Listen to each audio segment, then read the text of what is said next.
Hello viewers, আসসালামু আলাইকুম। আপনারা দেখছেন 4 হর্স পাওয়ার ইঞ্জিনের রিং পিস্টন ফিটিংস।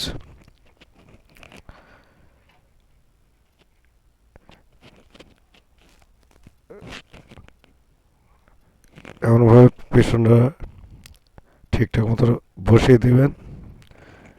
দেওয়ার পরে রিং হেডের যে সাইডে স্টিক নাট আছে, রিংয়ের 4টা মুখ, 4টে স্টিক নাট সই সই করে দিয়ে দেবেন। স্টিক নাট যেখানে আছে 4টা রিংয়ের মুখই সেখানেই দিয়ে দিবেন।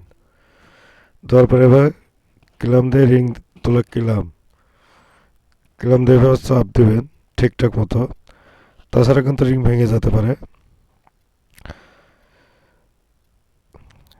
আবার ঠিকঠাক মতো চাপ দিয়ে নেবেন। চাপ দিতে একটু কম বেশি হলে কিন্তু রিং ভেঙে যাবে। তাছাড়া হালকা করে এবার চাপ দিলেই ফিট হয়ে যাবে। তারপরে পিস্টনে এবার ধাক্কা দিলেই উপর কিন্তু সেট হয়ে যাবে। আশা করি বুঝতে পেরেছেন।